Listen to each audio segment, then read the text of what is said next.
Saglit lang to, siguro mga 2 to 3 minutes lang to.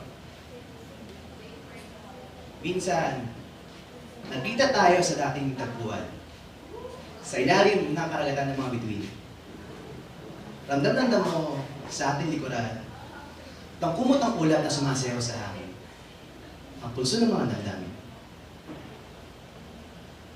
Mga kwentong gustong kumawala sa mga pusong matagal na nilang gusto sa amin.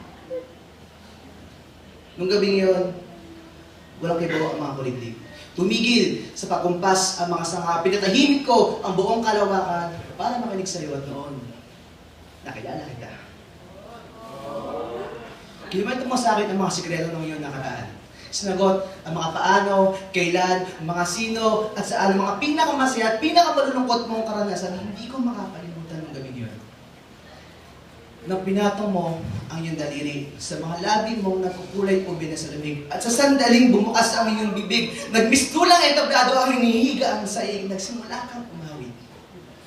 Pinakinggan ko, tugtog, tugtog, tugtog, nagtibok ng puso mo sa ilalim ng tinig na binabaybay ang mga salita at tono ng kanta ng pamilyar na sinulat natin dalawa dahil alam ko, nung gabing yon, ang kailangan mo ay hindi mga pangako, hindi mga regalo, hindi mo kailangan ng mga salita o papuri mo pagpalalo, hindi mo kailangan ng mga roses na galing sa bibig o di kaya mga salitang nakakakilig. Ang alam ko, ang kailangan mo nung gabing yon ay mga tengang makikinig. Kaya't nakinig ako. Habang kinukwento mo yung tungkol sa paborito mong laruan nung bata ka pa, yung isang beses na naiyak ka sa singing contest ng dahil sa kaba, at yung tungkol sa unang lalaki na nagpatibok ng puso mo, nakinig ako.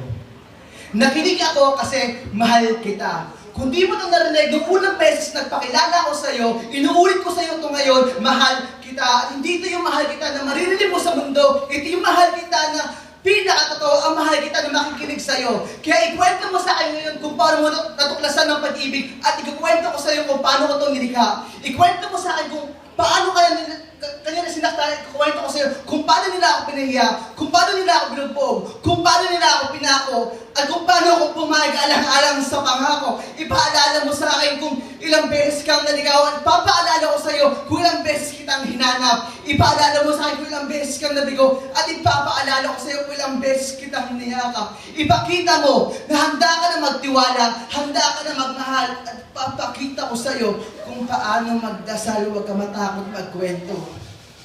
Hindi ako dayuhan sa puso mo. Pakikinig ako. Naiintindihan kita.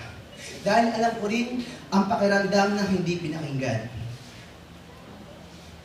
Minsan, nakita kita sa dating tagpuan, sa ilalim ng karagatan ng mga bituin. Naramdaman mo sa iyong likuran ang kumot ng ulap na sumasayaw sa hangin.